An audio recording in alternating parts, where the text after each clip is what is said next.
మహాజనపదాలు షోడశ 16 మహాజనపదాల గురించి చూద్దాం. జనపదం అంటే రాజ్యం. అది రాజరిక ప్రభుత్వం కావచ్చు, లేదా గణరాజ్య ప్రభుత్వం కావచ్చు. 6వ శతాబ్దం నాటికి జన లేదా వేద గణాలు గంగా యమున ఉత్తర భారతదేశంలో శాశ్వత శ్రీనివాసం ఏర్పరచుకొని రాజకీయ పరిపాలన నిర్మించుకున్నాయి.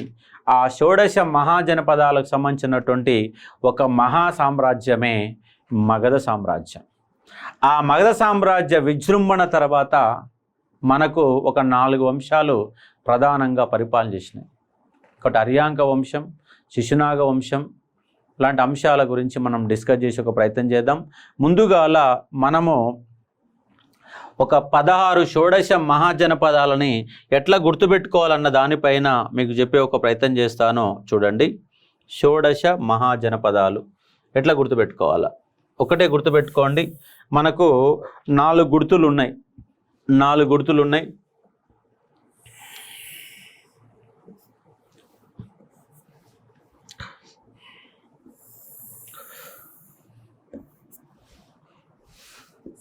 ఓకే, 16 మహాజనపదాలను ఎట్లా గుర్తుపెట్టుకోవాలా? 16 మహాజనపదాలను మీకు ఇప్పుడు దీంట్లో క్లారిటీగా చెప్పే ప్రయత్నం చేస్తాను. చూడండి, మనకు 16 ఉంటే సింపుల్గా మీ అందరికీ తెలుసు, ఒక 10 తెలుసు మీకు తెలుసు, కానీ ఒక భయం వలన వాటి పోతూ ఉన్నాయి. కాబట్టి 16 మహాజనపదాలు 4 దిక్కులలో 4 అంశాలు చూద్దాం. ఫస్ట్, తూర్పు దిక్కున బీహారు రాష్ట్రంలో ఉన్నటువంటి మహాజనపదం అంగ. ఏంటండి? అంగ రాజధాని చంప. ఓకే, నెక్స్ట్ తూర్పు అయిపోయింది కదా. పశ్చిమాన చిట్ట చివరిగా అంటే మధ్యప్రదేశ్లో ఉన్నటువంటి మహాజనపదం ఏంటంటే అవంతి. ఏంటిది? అవంతి రాజధాని ఉజ్జయిని. అవంతి రాజధాని ఉజ్జయిని. అలాగే మహిష్మతి అనే పదం ఎక్కడ చూశారు మీరు? ఎక్కడ చూశారు? మహిష్మతి అనే పదం ఎక్కడ చూశారు? మనకు సినిమా బాహుబలి సినిమాలో మహిష్మతి అనే పదం వచ్చింది. కాబట్టి అది ఎక్కడ ఉందంటే మధ్యప్రదేశ్లో ఉందండి. మధ్యప్రదేశ్లో ఉన్నటువంటి అంశం. ఇక్కడ కింద తక్కువ రాశాము, ఎందుకంటే టోటల్గా ఉన్నటువంటి మహాజనపదాలన్నీ కూడా నార్త్ ఇండియాలోనే ఉన్నాయి. చాలా కేర్ఫుల్గా వినాలి, మీకు మైండ్లో ఫిక్స్ అయిపోద్ది అంతే, ఏం ఒరిగాల్సిన పని లేదు. 16 మహాజనపదాలు ఇంతేనా సార్ అనే ఫీలింగ్లో ఉంటాయి. ఫస్ట్ మీకు మ్యాప్ పాయింటింగ్లో గుర్తుపెట్టుకునే ప్రయత్నం చేయండి.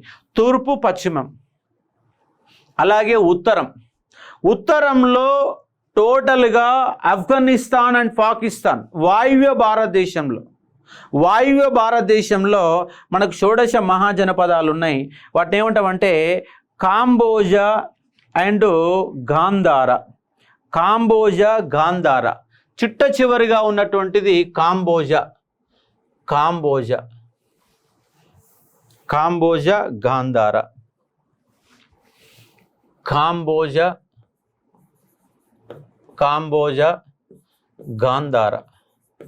గాంధార ఇక్కడ వాయువ్య భారతదేశంలో ఉంటుంది. చిట్ట చివరి ప్రాంతంలో ఉన్నాయి. కాంబోజా రాజధాని ఏంటిది? రాజపుర.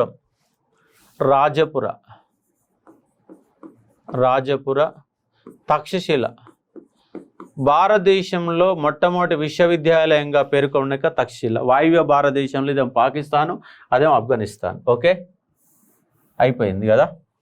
నెక్స్ట్, దక్షిణ భారతదేశంలో చిట్ట చివరిగా మనకు గోదావరి నది తీర ప్రాంతంలో ఉన్నటువంటి మనకు మహాజనపదం ఏమంటాం దాన్ని?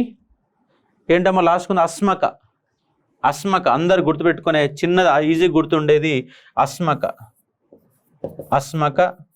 దీని యొక్క రాజధాని పూతన్ లేదా బోధన్. పూతన్ లేదా బోధన్. ఎన్ని వచ్చినాయండి ఇప్పుడు? 16 మహాజనపదాలలో ఎన్ని వచ్చినాయి? 1 2 4 దిక్కులో 4 వచ్చినాయి, 1 5 గాంధార ఎక్కడ వచ్చింది. మొత్తం 16 షోడశ మహాజనపదాలలో మీకు ఇప్పుడు నేను పరిచయం చేసినవి ఏమి ఉన్నాయంటే, ఒకటి అంగ రాజధాని చంప, తూర్పు దిక్కున ఉంది. పశ్చిమ దిక్కున చివరి ప్రాంతంలో ఉంది అవంతి రాజధాని ఉజ్జయిని, మహిష్మతి, అస్మక రాజధాని పూతన్, అలా లేదా బోధన్. కాంబోజ రాజధాని రాజపుర, తక్షశిల రాజధాని గాంధార. 5 వచ్చినాయి. 16 షోడశ మహాజనపదాలలో మనకు 5 వచ్చినాయి. ఇప్పుడు మరికొన్ని చెప్తాను చూడండి. ఇక్కడ మనకు ఇక్కడ హిమాలయ పర్వత ప్రాంతాల వద్ద 2 గణరాజ్యాలు ఉంటాయి. హిమాలయ పర్వత పాదాల వద్ద 2 గణరాజ్యాలు, అవి మల్ల అండ్ వజ్జి. మల్ల అండ్ వజ్జి అనేవి ఎక్కడ ఉన్నాయంటే హిమాలయ పర్వత పాదాల వద్ద ఉన్నాయి. హిమాలయ పర్వత పాదాల వద్ద ఉన్నాయి.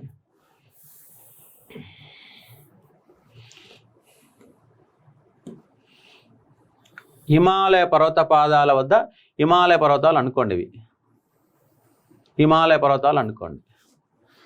ఇక్కడ ఇవన్నీ 2 గణరాజ్యాలు, అంటే ప్రజల చేత స్వచ్ఛందంగా ఎన్నుకోబడిన వ్యక్తులు అని అర్థం. ప్రజల చేత ఎన్నుకోబడిన, ఇవన్నీ రాజరికం, మిగతా అన్ని రాజరికం అయితే ఇవేమో గణరాజ్యాలు 2 ఉన్నాయి, మల్ల అండ్ వజ్జి. ఏంటండి? మల్ల అండ్ వజ్జి. పర్వత అంటే ఇది కూడా బీహార్లోనే ఉంటుంది, అంగా బీహార్లోనే ఉంటుంది, మగధ బీహార్లోనే ఉంటుంది, మల్ల వజ్జి. మల్లల రాజధాని కుషీనారా, పావాపూరి,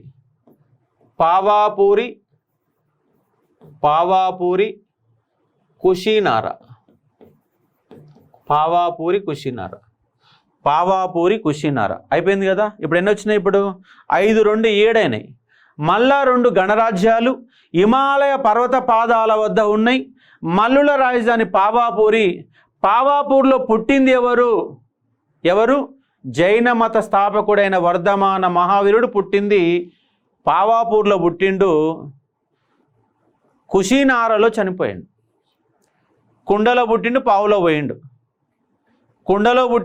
పోయిండు అంటాం. కాబట్టి కుషీనారాలో, పావాపూర్లో పుట్టి కుషీనారాలో చనిపోయిన వ్యక్తి ఎవరంటే మనకు వర్ధమాన మహావీరుడిగా అర్థం చేసుకోవచ్చు. అలాగే వజ్జి రాజధాని వైశాలి. 7 అయిపోయినాయి కదా. ఇప్పుడు మీకు మరొక 2 పరిచయం చేస్తాను చూడండి.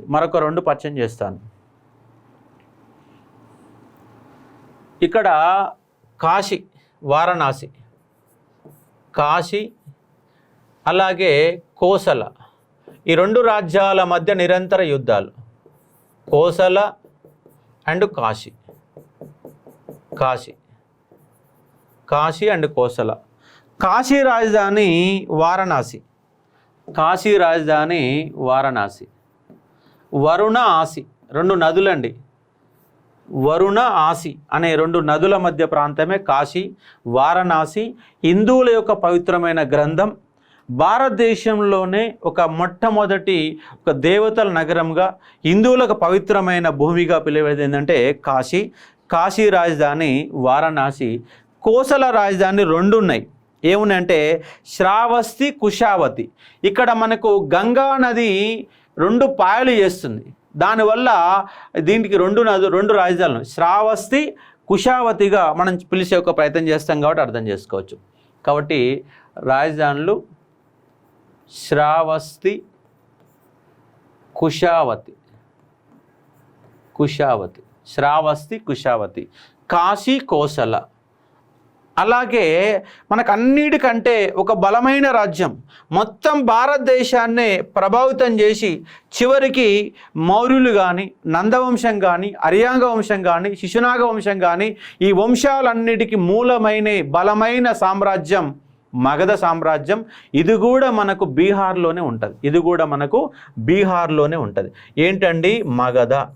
కొంచెం పెద్దగా రాస్తా ఉన్నాను చూడండి. ఇది మగధ సామ్రాజ్యం.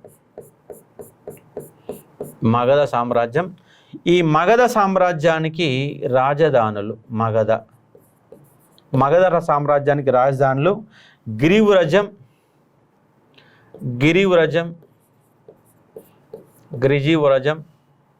అలాగే రాజగృహం, రాజగృహం, అలాగే పాటలీపుత్రం, పాటలీపుత్రం, పాటలీపుత్రం, మగధ, గిరివ్రజం, రాజగృహం, పాటలీపుత్రం, పాటలీపుత్రం, మగధ, అంగ అండ్ మగధ, అంగ అండ్ మగధ పక్కపక్క రాజ్యాలే. ఈ కాశీ, కాశీ అంటే ఉత్తరప్రదేశ్కి వెళ్ళిపోతుంది. వజ్జి, అంగ అండ్ మగధ ఈ 3 రాజ్యాలు బీహార్ రాజ్యంలోనే ఉంటాయి. అంగ అనే చివరిగా ఉంటుంది. నెక్స్ట్ వచ్చి మనకు వెస్ట్ బెంగాల్గా చూపిస్తుంది. ఇప్పుడు ఎన్ని వచ్చినాయి మనకు? ఇక్కడ 1 2 3 4 5 6, ఇక్కడ 2 వచ్చినాయి, ఇక్కడ 4 6 వచ్చినాయి, 7 2 9 వచ్చినాయి. ఇంకోటి కూడా సింపుల్గా మీకు గుర్తుంటుంది, ఏం లేదు, మత్స్య. మత్స్య ఎక్కడ? మత్స్య ఉండేది రాజస్థాన్లో ఉంటుందండి. మత్స్య సింపుల్గా గుర్తుపెట్టుకోవచ్చు. ఇది మత్స్య అనేది రాజస్థాన్లో ఉంది.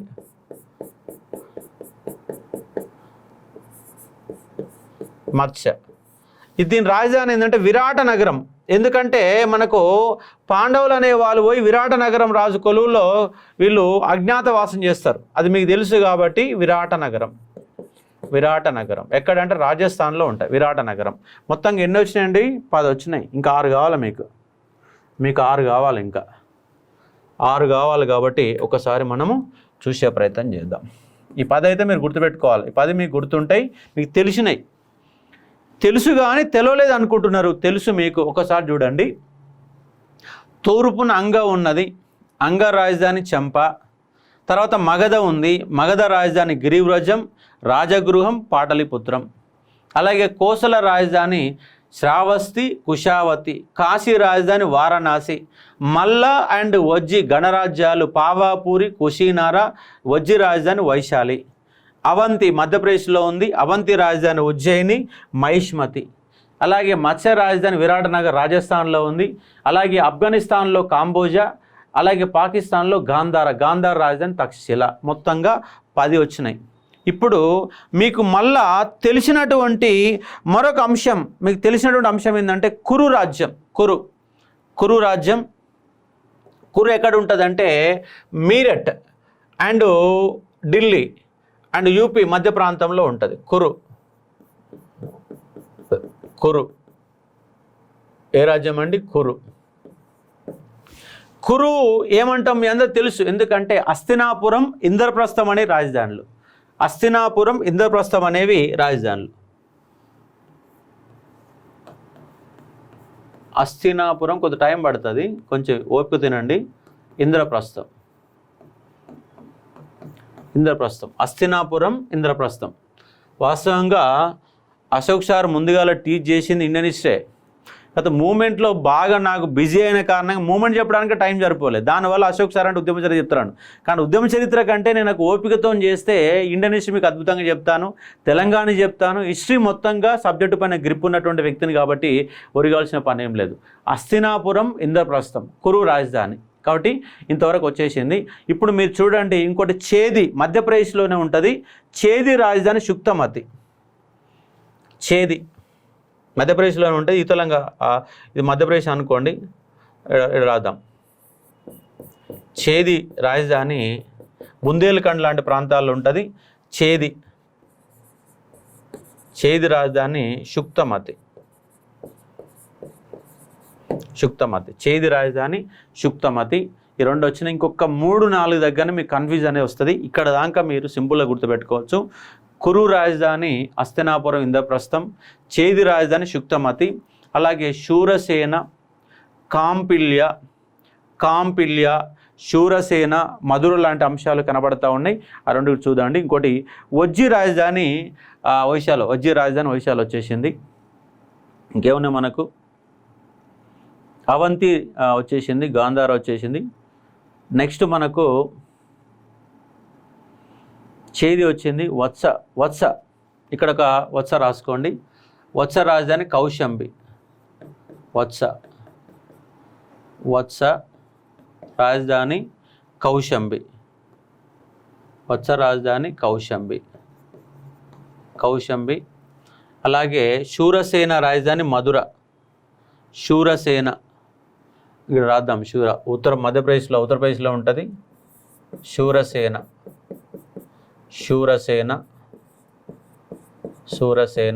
రాజధాని ఏంటంటే మధుర. మధుర. శూరసేన మధుర. ఇంకోటి హైచిత్రం అనేది కాంపిల్లి అనేవి 2 రాజధాని కలిగినటువంటి ఒక నగరం.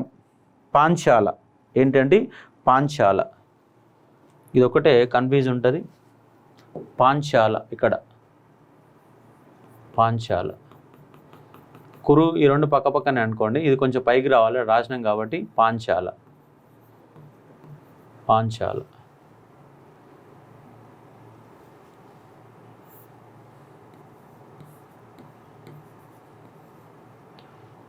హైచిత్రం,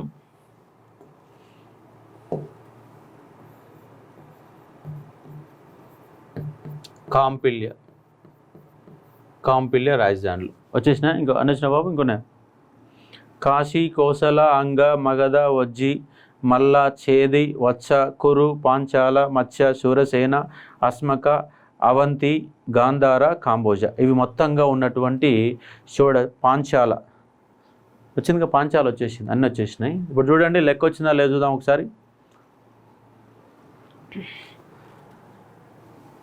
అవంతి, అంగ 2, 3, 4, 5, 6, 7, 8, 9, 10, 11, 12, 13, 14, 15, 16 ఇవండి మొత్తంగా ఉన్నటువంటి షోడశ మహాజనపదాలకు సంబంధించిన అంశాలు. షోడశ మహాజనపదాలు. దీంట్లో మనము గుర్తుపెట్టుకునేటువంటి అంశాలు ఏంటివి అని ఒకసారి కనుక మీరు చూసే ఒక ప్రయత్నం చేస్తే, వరుస క్రమంలో దీన్ని మళ్ళీ ఒకసారి రాద్దాం. వరుస క్రమంలో మళ్ళీ ఒకసారి రాద్దాము. రాసిన తర్వాత మళ్ళీ మీకు మ్యాప్లో చూపిస్తా, అప్పుడు కానీ మీకు క్లారిఫికేషన్ రావడానికి అవకాశం ఉంటుంది. మనం ఎట్లా రాసినామో అట్లాగే మీకు చూపిస్తాను. ముందుగా ఏమంటున్నాం? తూర్పు దిక్కున అంటున్నాం. తూర్పు దిక్కున అంటున్నాం. తూర్పు దిక్కున అంగ రాజధాని చంప. తర్వాత పశ్చిమం రాసినాం. ఏం రాసినాం? అవంతి రాసినాం. అవంతి రాసినాం. అవంతి రాజధాని ఉజ్జయిని. 16 పట్టావు కదా. అంగ రాజధాని చంప. 2 అవంతి ఉజ్జయిని మహిష్మతి. 3 అవంతి తర్వాత ఏం రాసినాం మనం? ఇక్కడ అస్మక రాసినాం. అస్మక, పూతన్ లేదా బోధన్. అలాగే మళ్ళీ ఉత్తరం దిక్కున రాసినాం. రాజపుర రాజధాని కాంబోజ. అదే మాదిరిగా గాంధార తక్షశిల. 6 మగధ రాజధాని గిరివ్రజం, రాజగృహం. అలాగే పాటలీపుత్రం. రాజగృహం, పాటలీపుత్రం. అలాగే మత్స్య రాజధాని విరాట నగరం. ఓకే, ఇవి 7. ఇవన్నీ సింపుల్గా గుర్తుపెట్టుకునే 7 అంశాలు. ఏం అందరికీ తెలిసినట్టు అంశాలు. విరాట నగరం. నెక్స్ట్ 8 కాశీ, కోసల. కాశీ రాజధాని వారణాసి.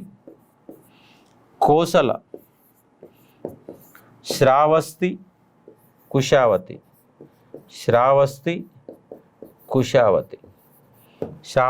కుషావతి. అలాగే మీకు చివరిగా వచ్చేవి 15, 16 మల్ల, వజ్జి. ఎందుకు రాస్తున్నాం చివరికంటే ఈ 2 గణరాజ్యాలు. మల్ల రాజధాని ఏమంటున్నాం? కుషీనారా, పావాపూరి. వజ్జి రాజధాని వైశాలి. ఇక్కడ 9 అయిపోయినాయి. కాబట్టి ఇక్కడ మనకు ఇక్కడ నుంచి చూడండి. నెక్స్ట్ 10 కురు, ఇంద్రప్రస్థం, హస్తినాపురం, 11 పాంచాల, దాని కిందనే ఉంటుంది పాంచాల, హైచిత్రం,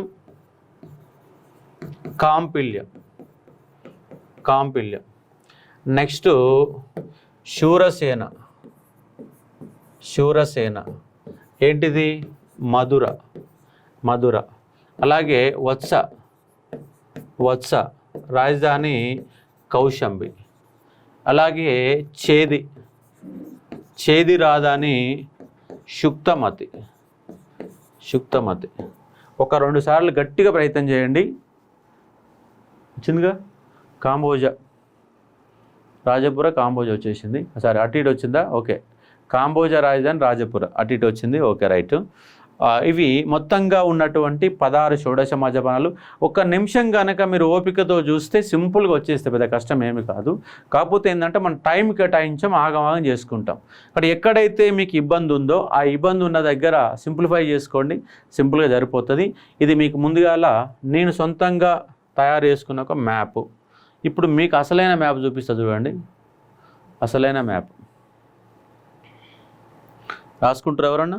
రాసుకుంటే తెలుస్తాయి, బుక్లు అన్నీ ఉంటాయి. ఏం కొత్తగా నేను చెప్పింది ఏం కాదు, రాజధానులన్నీ కొత్త ఉన్నటువంటి అంశాలే. రైటింగ్ కూడా అర్థం కాదు మీకు. ఇప్పుడు చూద్దాం మ్యాప్ పాయింటింగ్లో చూడండి. ఇది కనుక మీరు అనుకుంటే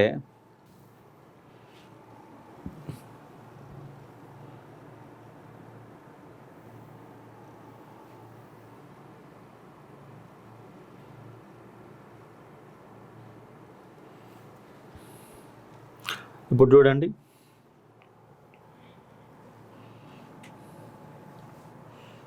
ఇది మ్యాప్ పాయింట్. ఫాస్ట్ చెప్పేస్తాను చూడండి. ఇక్కడ అస్మక, ఓకే. అస్మక రాజధాని పూతన్ లేదా బోధన్. ఇక్కడ తూర్పు దిక్కున అంగ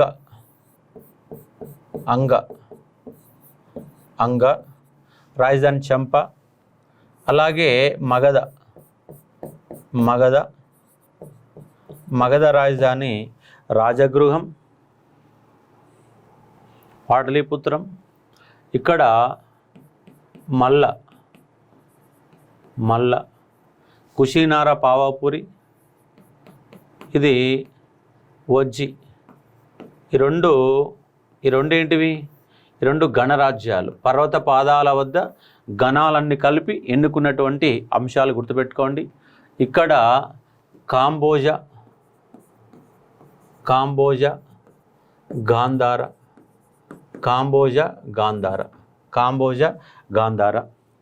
నెక్స్ట్ ఇక్కడ ఇది అవంతి,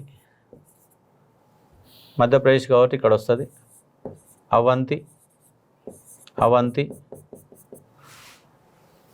ఇక్కడ మత్స్య విరాటనగరం.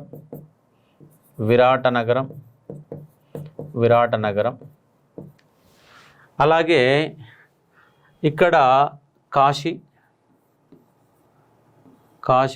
ఇక్కడ కోసల. ఇక్కడే ఈ మధ్య ప్రాంతంలోనే అవంతి. ఇక్కడే శుక్తమతి, చేది. అలాగే ఇక్కడ కురు. ఇక్కడ పాంచాల. ఇక్కడ శూరసేన.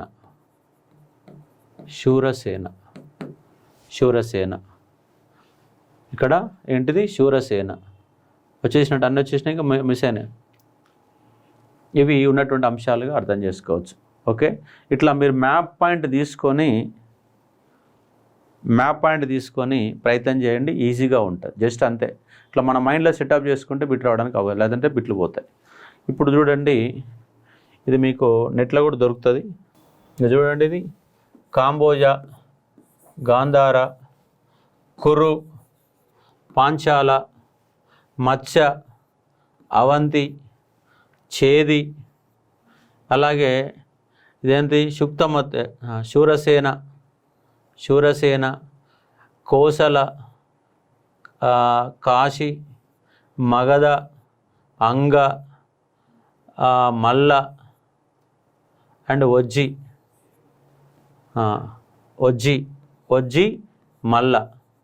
మల్ల, మగధ, కాశీ, కోసల, వత్స, చేది, అవంతి అండ్ అస్మక. ఇటువంటి అంశాలు గుర్తుపెట్టుకో. జస్ట్ మ్యాప్ పాయింట్లు వేసుకుంటే సింపుల్గా అయిపోతాయి, ఊరి కావాల్సిన పని ఏం లేదు. ఇవి షోడశ మహాజనపదాలు. ఇవి ఇట్లా గుర్తుపెట్టుకోండి. 1-2 సార్లు ప్రయత్నం చేయండి. ఎగ్జామ్లో రేపు జతపరచమని ఇవ్వడానికి అవకాశం ఉంటుంది. మ్యాప్ పాయింటింగ్లు ఇంపార్టెంట్గా గుర్తుపెట్టుకోవచ్చు. ఇది ఉన్నటువంటి సందర్భం. ఓకే, నేను చెప్పినటువంటి కాన్సెప్ట్లోనే మీకు కనబడుతుంది. ఇది వీలైతే మీరు స్క్రీన్ షాట్ రాదు, ఇట్లా మీరు సొంతంగా రాసుకోండి, సరిపోతుంది. నెక్స్ట్ సబ్జెక్ట్లోకి వెళ్దాం. ఇప్పుడు మహాజనపదాలు. జనపదం అంటే రాజ్యం. అది రాజకీయ ప్రభుత్వం కావచ్చు లేదా గణరాజ్య ప్రభుత్వం కావచ్చు. క్రీస్తుపూర్వం 6వ శతాబ్దం నాటికి జన లేదా వేద గణాలు గంగా యమున ఉత్తర భారతదేశంలో శాశ్వత శ్రీనివాసం ఏర్పరచుకొని మొత్తం రాజరిక వ్యవస్థ ఏర్పడింది. అన్నిటికంటే మొత్తంగా అంటే బలమైన రాజ్యాలుగా పిలువబడిన అంశాలు ఏంటంటే మగధ.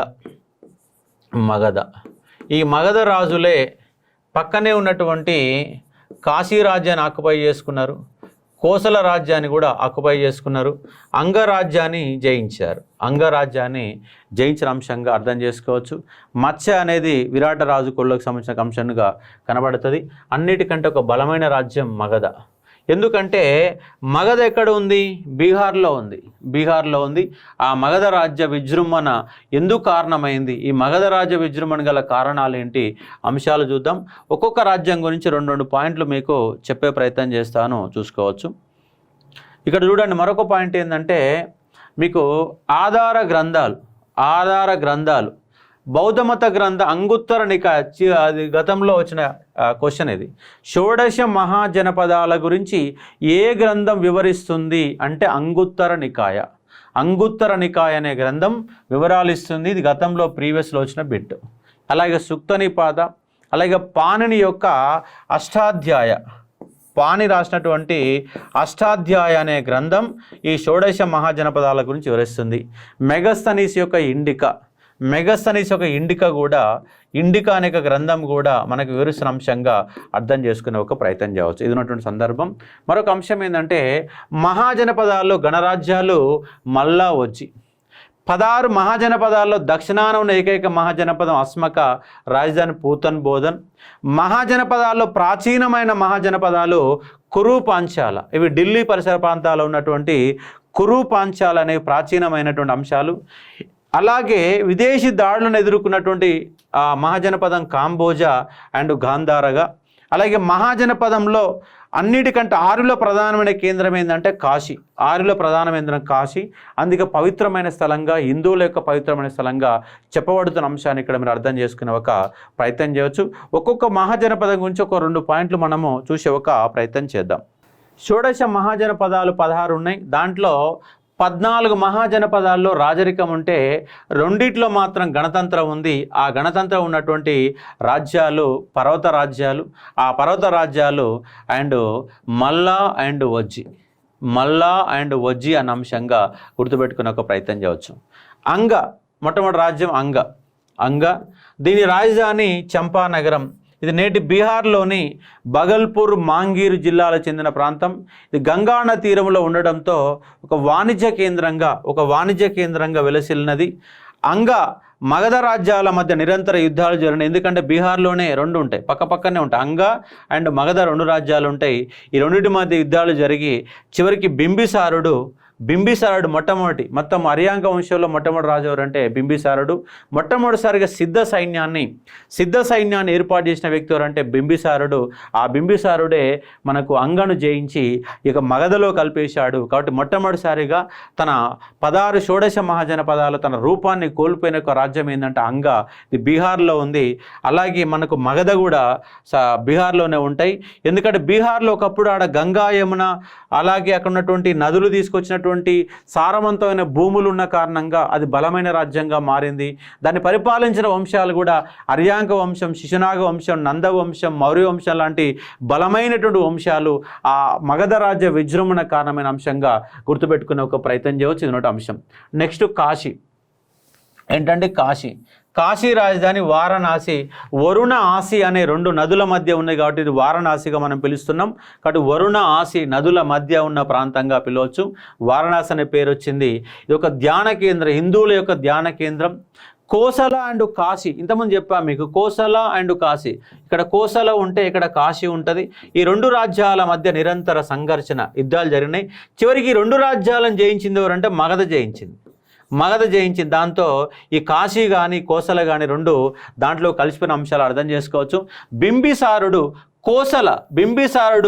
కోసల రాజకుమార్తె ప్రసేనజిత్తు సోదరి కోసలాదేవిని వివాహం ఆడి కట్నం కింద అంటే ఈ కోసల రాజు కాశీని ఆక్యుపై చేసుకున్నాడు. ముందుగాల ప్రసేనజిత్ అనే వ్యక్తి ఈ కోసల రాజు, ఆయన కాశీని ఆక్యుపై చేసుకుండు. అప్పుడు ఈ మగధ రాజైన బింబిసారుడు ఈ కోసల రాకుమార్తె కోసలాదేవిని వివాహం చేసుకొని కట్నం కింద కాశీని పొందిండు, ఈ రాజ్యాన్ని పొందిండు.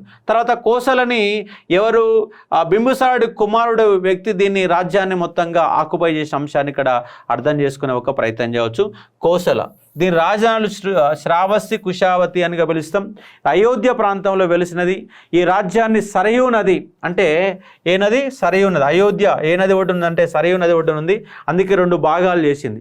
ఆ 2 భాగాలు చేసిన కారణంగా శ్రావస్తి, కుశావతి అనే 2 రాజధానులు వచ్చినాయి. ఉత్తర కోసల రాజధాని శ్రావస్తి, దక్షిణ కోసల రాజధాని కుశావతి. దీని రాజు ప్రసేనజిత్తు, ఇప్పుడే చెప్పినాం కదా ప్రసేనజిత్తు. ఇతని భార్య మల్లిక. మొట్టమొదటిసారిగా బౌద్ధ మతాన్ని స్వీకరించినటువంటి రాజు ఎవరంటే ప్రసేనజిత్తు. అంటే గౌతమ బుద్ధుడు ఈ క్షత్రియ రాజు అయినప్పటికీ ఇక ఉన్నటువంటి యజ్ఞ యాగాలు నిరసించి బౌద్ధ మతాన్ని ప్రవేశపెట్టిన కారణంగా ఆయన బౌద్ధ మతాన్ని మొట్టమొదటిసారి స్వీకరించిన వ్యక్తి ఎవరంటే ప్రసేనజిత్తు, భార్య మల్లిక. కాబట్టి మొట్టమొదటి దంపతులు ఎవరంటే మల్లిక, ప్రసేనజిత్ అనే పాయింట్ ఇక్కడ గుర్తుపెట్టుకునే ఒక ప్రయత్నం చేయవచ్చు. మొట్టమొదటి దంపతులు వీరు. కాబట్టి ప్రసేనజిత్తుకు అజాతశత్రువు మధ్య జరిగిన యుద్ధాలు. ప్రసేనజిత్తు అజాతశత్రువు, ఎందుకంటే అజాతశత్రువు అనేవాడిని ఓడించి మొత్తం కంప్లీట్గా రాజ్యాన్ని కోసల కాశీ రాజ్యాన్ని బింబిసారుడు ఆక్యుపై చేస్తే కోసల రాజ్యాన్ని ఎవరంటే అజాతశత్రువు అనేవాడు ఆక్యుపై చేసిండు. కోసల పోయింది, కాశీ పోయింది, అంగ పోయింది. ఇట్లా రాజ్య విస్తరణ మొత్తం చేసినటువంటి ఒక రాజ్యం ఏంటంటే మగధ అంశాన్ని అర్థం చేసుకునే ఒక ప్రయత్నం చేయవచ్చు. అలాగే మగధ రాజధానులు మొదట గిరివ్రజం, తర్వాత రాజగురం, చివరిగా పాటలీపుత్రం. మహాజనపదాలు అత్యంత శక్తివంతమైన జనపదం ఇది. నేటి పాట్నా, గయా, షహాబాద్ జిల్లాలో కొంత ప్రాంతం. పాటలీపుత్రం గంగా షోన్ నదుల మధ్య ప్రాంతం. గంగా షోన్ నదుల మధ్య ఉంది కాబట్టి సారవంతమైన భూములు ఉన్నాయి. దీని గురించి మళ్ళీ ఇప్పుడు చూద్దాం. అలాగే చేది రాజధాని శుక్తమతి. ఇది ఎక్కడుందంటే బుందేల్ఖండ్ ప్రాంతంలో. ఇక్కడ బుందేల్ఖండ్ కాదు, ఇది బహుశా ఇది ఇక్కడనే మన మధ్యప్రదేశ్లో ఉన్నటువంటి ఒక రాజ్యంగా అర్థం చేసుకునే ఒక ప్రయత్నం చేయవచ్చు, మధ్యప్రదేశ్. అలాగే వత్స రాజధాని కౌశంబి. యమునా నదికి దక్షిణాన ఉన్న ప్రాంతం. దీన్ని పరిపాలించిన ఉదయనుడు, అవంతి రాజు ప్రద్యోధనుడు. ఇతని కుమార్తె అయిన వాసవదత్తుల గురించి మనకు ఒక తర్వాత కాలంలో దాని గురించి డిస్కషన్ చేసి ఒక ప్రయత్నం చేస్తాం కాబట్టి అర్థం కావచ్చు. వత్స రాజధాని కౌశంబి. ఇది కూడా ఇక్కడ కోసలకి కాశీకి కింద దిగువ భాగంలో ఉన్నటువంటి ఒక రాజ్యమే వత్స రాజధాని కౌశంబ అన్న అంశానికి అర్థం చేసుకోవచ్చు. ఇది ఉన్నటువంటి సందర్భం. ప్రేమవృత్త స్వప్నవాసవ దత్త దీన్ని బాసు రచించాడని చెప్పేసి తర్వాతగా మనం చదువుతాం. అలాగే ఈ కురు అనేది మనకు ఎక్కడుంది? మీరట్, అలాగే ఢిల్లీ. హస్తినాపురం ఇంద్రప్రస్థం ఇది నేటి ఢిల్లీ మీరట్ల జిల్లాల ప్రాంతం. అందుకే హస్తినాకు పోతుందని చెప్పేసి హస్తినాపురం అంటాం. ఇక్కడ హస్తినా అంటే ఢిల్లీ. ఇక్కడ కురు రాజధాని. ఇదేంటంటే పాండవుల యొక్క రాజ్యంగా, పాండవులు పరిపాలించిన రాజ్యమే కురు రాజ్యం. కాబట్టి ఇక్కడ కురు అండ్ భరత అనే తెగలకు పాలకుడైన వ్యక్తులు అంటే సుధామ అని ఇంతకుముందు చెప్పినాం. కాబట్టి కురు అండ్ పాంచాల అనేవి 2 ప్రాచీనమైన రాజ్యాలు. కురు అండ్ పాంచాల అనే ప్రాచీనమైనటువంటి షోడశ మహాజనపదాలు. ఈ కురు రాజ్యమే మనకు భరత తెగ పరిపాలించింది. ఈ కురు రాజ్యం కేంద్రంగానే పరిపాలన కొనసాగిన అంశంగా అర్థం చేసుకోవచ్చు. అందుకే భారతదేశ చరిత్రలో హర్యానా, పంజాబ్, ఢిల్లీ లాంటి ప్రాంతాలు ఒక యుద్ధ క్షేత్రాలు. యుద్ధ క్షేత్రాలు. ఎందుకంటే స్థానేశ్వరం అనేది కూడా మనకు హర్యానాలో కూడా స్థానేశ్వరం. అలాగే మొదటి పానిపట్టు, రెండో పానిపట్టు, మూడో పానిపట్టు అనేది కూడా హర్యానాలోనే ఉంటుందండి, హర్యానాలో ఉంటుంది. ఢిల్లీ అనేది ఒక క్యాపిటల్ సిటీగా ఉంది కాబట్టి ఒక యుద్ధ క్షేత్రం. అంటే ప్రాచీన కాలం నుంచి అప్ టు నవీన వరకు మొఘలాయులు, ఢిల్లీ సుల్తాన్ల వరకు కూడా అద్భుతమైన ప్రాంతంగా కొనసాగింది ఏంటంటే ఢిల్లీ. ఆ ఢిల్లీ ఈ కురు అనే ఒక రాజ్యం, అంటే కౌరవుల నుంచి షోడశ మహాజనపదాల కాలం నుంచి అప్ టు ఇవాళ వరకు భారతదేశానికి రాజధాని ఢిల్లీ. ఆ కురు అనే రాజ్యం అక్కడ విస్తరించిన అంశంగా ఒక సారవంతమైన భూములు కావచ్చు. అక్కడ గంగా యమున నదులు తీసుకొచ్చినటువంటి, యమునా నది తీసుకొచ్చినటువంటి సారవంతమైన భూములు. ఎందుకంటే ఉత్తర భారతదేశంలో మొత్తంగా మనకు గోధుమలు అనేవి బ్రహ్మాండంగా పడతాయి. పైగా అక్కడ ఉన్నటువంటి నదులు మొత్తం కూడా హిమాలయ నదులు ఎప్పుడు కూడా నీళ్లు వస్తున్న కారణంగా, బురద మట్టితో కూరుకుపోయిన కారణంగా ఆ రాజ్యాలు బలంగా కొనసాగిన అంశాన్ని ఇక్కడ అర్థం చేసుకోవచ్చు. ఇక్కడ ఒక యుద్ధ క్షేత్రం మొత్తంగా అంశాన్ని గుర్తుపెట్టుకోవాలా. అలాగే పాంచాల, కురు, పాంచాల అనే రెండు ప్రాచీనమైన రాజ్యాలు, షోడశ మహాజనపదాల అంశాన్ని అవగాహన చేసుకోండి. దీని రాజధానులు అహిచిత్రం, కాంపిల్యం. పాంచాల రాజధాని గంగా నది రెండుగా విభజన చేస్తుంది. ఉత్తర ప్రాంత రాజధాని అహిచిత్రం, దక్షిణ ప్రాంతానికి రాజధాని కాంపిల్యం. ఇది నేటి యూపీలోని బదౌన్, ఫరూఖాబాద్ జిల్లాలో ప్రాంతాలుగా ఉన్న అంశాన్ని ఇక్కడ అర్థం చేసుకునే ఒక ప్రయత్నం. కురు, పాంచాల రెండు కూడా ఒకే దగ్గరలో ఉన్న అంశాలు గుర్తుపెట్టుకోండి. మత్స్య నగరం, దీని రాజధాని విరాట నగరం, నేటి రాజస్థాన్లోని జైపూర్ ప్రాంతం. పాండవులు అజ్ఞాతవాసం పొందినట్లు చెప్పబడుతున్న ప్రాంతమే మత్స్య. ఇది ఎక్కడుందంటే మనకు రాజస్థాన్లో కనబడుతున్న అంశాన్ని ఇక్కడ అవగాహన చేసుకునే ఒక ప్రయత్నం చేయవచ్చు. నెక్స్ట్ శూరసేన, రాజధాని మధుర కేంద్రంగానే మనకు మధుర ఒక అద్భుతమైనటువంటి శిల్పకళ బయటపడింది. మనకు చూడండి, మనకు మూడు రకాల శిల్పకళలు ఉంటాయి. అమరావతి శిల్పకళ, మధుర శిల్పకళ, అదేవిధంగా గాంధార శిల్పకళ. మూడు శిల్పకళలు ఉన్నాయి. అలాంటి రాజధాని మధుర. ఈ మధురనే మనం ఏమంటాం అంటే శ్రీకృష్ణుడి యొక్క జన్మస్థానంగా చెప్పడొక నగరమే మధుర. ఆ మధురకు రాజ్యం పేరు ఏంటంటే శూరసేన. అది ఢిల్లీ, ఆగ్రాల మధ్య యమునా నది ఒడ్డున కలదు. యుధనాయకుడైన వాసుదేవుడు కృష్ణుడి ప్రియతమ నగరం మధుర. ఇది శిల్పకళ ప్రధాన కేంద్రం, నగర శైలి వర్ధిల్లిన ప్రాంతం. శైలి వేరు, శిల్పకళ వేరు అన్న అంశాన్ని అర్థం చేసుకోవచ్చు. శైలి అంటేనేమో దేవాలయ నిర్మాణం, శిల్ప అంటేనేమో దేవాలయంలో ఉన్నటువంటి శిల్పం యొక్క నిర్మాణం. కానీ శిల్పకళ, శైలి అంటేనేమో దేవాలయము, అలాగే శిల్పకళ అంటేనేమో దేవుడు. ఈ దేవుడి గురించి చెప్పేదేమో శిల్పకళ, శైలి అంటేనేమో ఆలయం గురించి చెప్పేదేమో శైలి అన్న అంశాన్ని అర్థం చేసుకోవచ్చు. దాని గురించి మనం తర్వాత డిస్కస్ చేసి ఒక ప్రయత్నం చేస్తాం కాబట్టి అర్థం చేసుకోవచ్చు. అలాగే అస్మక, రాజధాని పూతన్, బోధన్. దక్షిణ భారతదేశంలో ఏకైక జనపదం. ఇది నేటి నిజామాబాద్ జిల్లా బోధన్గా పిలువబడుతున్న ప్రాంతం మీ అందరికీ తెలుసు. అలాగే అవంతి అంటే ఇప్పుడు చెప్పాను రాజధానిలో ఉజ్జయిని, మహిష్మతి. ఇది నేటి మధ్యప్రదేశ్లోని మాల్వా ప్రాంతం. నేత్రావతి నది రాజ్యాన్ని రెండుగా విభజన చేస్తుంది. ఈ రాజ్యం కోసం కోసల, మగధల మధ్య నిరంతర యుద్ధాలు జరిగాయి. చివరికి ఇది మొత్తంగా దేంట్లో మగధలో కలిసిపోయిన అంశంగా అర్థం చేసుకోవచ్చు. బుద్ధుని కాలంలో చంద్ర 18 రాజుగా పాలించాడు. అవంతి ఒక బౌద్ధ మత కేంద్రంగా వర్ధిల్లినది. గాంధార రాజధాని తక్షశిల. ఇది ఒక ప్రాచీన విద్యా కేంద్రం, నేటి పాకిస్తాన్లోని రావల్పిండి, షేషావర్ జిల్లాల ప్రాంతం. కాంబోజా రాజధాని రాజపురం. ఇది నేటి ఆఫ్ఘనిస్తాన్లో ఉన్నటువంటి ఒక రాజ్యంగా అర్థం చేసుకునే ఒక ప్రయత్నం చేయవచ్చు. అంటే స్పీడ్ ఎందుకు చెప్తున్నామంటే ఆల్రెడీ మనం వాటి గురించి కొంత డిస్కషన్లో వచ్చేసింది, అంత తెలుసు కాబట్టి. ఒకటేనండి, మీకు సబ్జెక్టు రివిజన్ కావాలనుకుంటే ఆల్రెడీ చదివారు, వేగంగా చదివింది ఒకసారి మీకు గుర్తు చేసి దాంతోపాటు సబ్జెక్టు పైన అనాలసిస్ చేస్తూ, అవగాహన చేస్తూ, క్వశ్చన్ ఆన్సర్ ఎక్స్ప్లెనేషన్ చేస్తూ ఒక 2 నెలలు రోజు 2 గంటలు నాతో కనుక గడిపితే సబ్జెక్టు పైన గ్రిప్ వస్తుంది. దాదాపుగా అంటే మీరు ఇంకా అదనంగా కష్టపడాల్సిన ఒక 10% మాత్రమే. దాదాపుగా 80% నేనే ఇక్కడ మీకు ఎక్స్ప్లెయిన్ చేసే ప్రయత్నం చేస్తాను. ఇంకోటి ఏంటంటే అస్సలు ఇప్పుడే మొదలుపెట్టే వాళ్ళకి వర్కౌట్ కాదండి, ముందే చెప్తున్నా. ఏదో నేను అడ్మిషన్ల కోసం చెప్పట్లేను. ఇప్పుడే కొత్తగా మొదలుపెట్టే వాళ్ళకి ఇది వర్కౌట్ కాదు. నా యొక్క ఫుల్ లెంత్ వీడియోలు అంటే ఉద్యమ చరిత్ర 120 గంటలు, తెలంగాణ హిస్టరీ 50 గంటలు, ఇండియన్ హిస్టరీ 80 గంటలు. 80 గంటలు, మొత్తం 250 గంటల క్లాసు ముందుగాల మీరు వింటేనే, ఇన్న తర్వాత దీంట్లో గనక వస్తే మనం యాక్టివ్గా స్పీడప్ అవ్వడానికి అవకాశం ఉంటుంది. ఒకవేళ అవి పొద్దుగాల క్లాసుని మధ్యాహ్నం ఇది వింటా అంటే సబ్జెక్టు పైన గ్రిప్ కావాలనుకున్న వాళ్ళు దీంట్లో జాయిన్ కావడానికి అవకాశాలు ఉంటాయి. కాబట్టి చూసుకునే ఒక ప్రయత్నం చేయండి.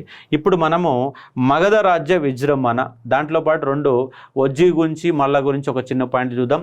వజ్జీ షోడశ మహాజనపదాల్లో గల రాజ్యం. ఇది 8 రాజ్యాల ఘన సమాఖ్య. దీనిలో ప్రతి దేవకు ఒక సమాఖ్య ఉంటుంది. ఆ సమాఖ్యలన్నీ కలిపి రాజును ఎన్నుకుంటారు. కాబట్టి ఇది గణతంత్ర రాజ్యం.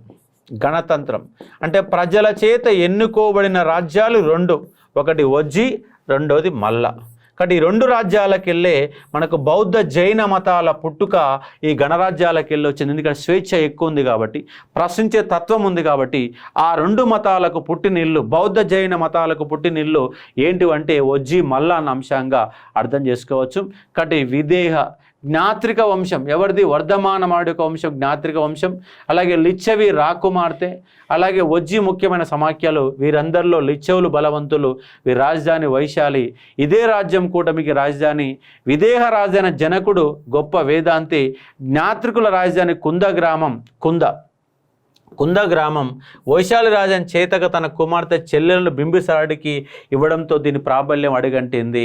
కాబట్టి ఇక్కడ మనకి కుంద గ్రామంలోనే వాళ్ళు వర్ధమానమావుడు పుట్టాడు. కాబట్టి వజ్జీ రాజధాని మనకు కనబడతా ఉంది. చివరికి చనిపోయినటువంటి వ్యక్తి ఎవరంటే కుషీనార పావాపూరి. ఈ పావాపూర్లో పుట్టినటువంటి వ్యక్తి కుషీనార్లో కుషించిపోయిన వ్యక్తి ఎవరంటే వర్ధమానమావుడిగా మనకు కనబడతా అర్థం చేసుకోవచ్చు. ఇది 8 తెగల సమాఖ్య, అయితే 9 తెగల సమాఖ్య. కాబట్టి గణతంత్ర రాజ్యాలు ఉన్న అంశాలుగా బుద్ధుడు నిర్యాణాంతరం మగధలో కలిసిపోయిన ప్రతి రాజ్యం ఎక్కడ కలిసిందంటే మగధలోనే. ఆ మగధ రాజ్యమే భారతదేశానికి ఒక దిక్సూచన అందించిన అంశంగా గుర్తుపెట్టుకునే ఒక ప్రయత్నం చేయవచ్చు. మహాజనపదాల్లో గౌతమ బుద్ధుని కాలం నాటి 4 రాజ్యాలు ఉన్నాయి. అవి వత్స, అవంతి, కోసల, మగధ. ఇప్పుడు రాజధానులు చెప్పండి. ఈ రాజధానులు చెప్పండి. మగధ, రాజగృహం, గిరివ్రజం, అలాగే పాటలీపుత్రం. కోసల శ్రావస్తి, కుశావతి. అవంతి రాజధాని ఉజ్జయిని, మహిష్మతి. వత్స రాజధాని కౌశంబి. ఈ 4 రాజ్యాలలో గౌతమ బుద్ధుడు బాగా పర్యటించి మొత్తంగా చేశాడు. మహాజనపదాల కాల రాజ్యాల్లో ప్రముఖమైన శాక్య రాజ్యం. శాక్య రాజధాని కపిలవస్తుగా గుర్తుపెట్టుకోవచ్చు. అలాగే మనకు వంగ, కళింగ ఈ 2 షోడశ మహాజనపదాల్లో లేవండి. వంగ, కళింగ అనే షోడశ మహాజనపదాలు కనపడవు. కానీ ప్రముఖమైన రాజ్యాలుగా ఉన్న అంశాన్ని ఇక్కడ మీరు అర్థం చేసుకునే ఒక ప్రయత్నం చేయవచ్చు. ఉన్నటువంటి సందర్భాన్ని చూసుకునే ఒక ప్రయత్నం చేయండి. వంగ, కళింగ. అయితే ఇప్పుడు మగధ రాజ్య విజృంభణకు కారణమైనటువంటి అంశాల గురించి చూద్దాం.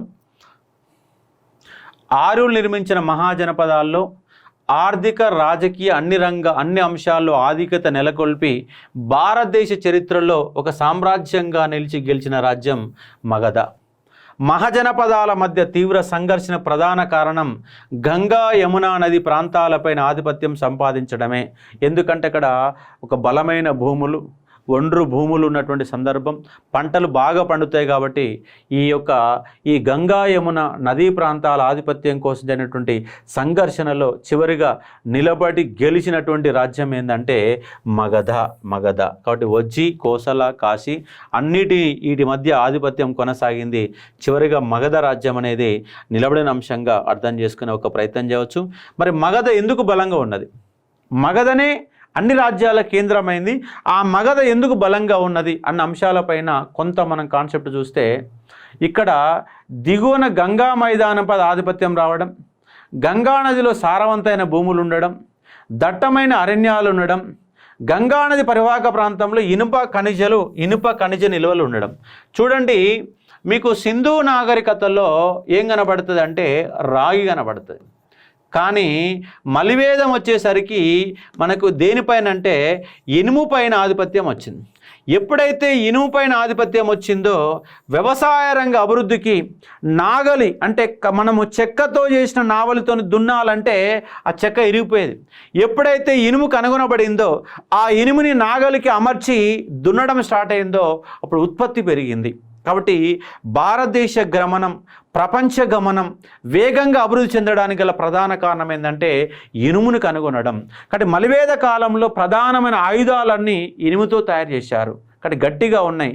ఎందుకంటే రాగి కానీ కంచు కానీ అవన్నీ కూడా బలమైన ఆయుధాలుగా ఉంటాయంటే ఉండవు. కాబట్టి ఆయుధాలు తయారు చేయడానికి, వ్యవసాయ ఉత్పత్తికి అన్నిటికీ మూల కారణం ఏంటంటే ఇనుము.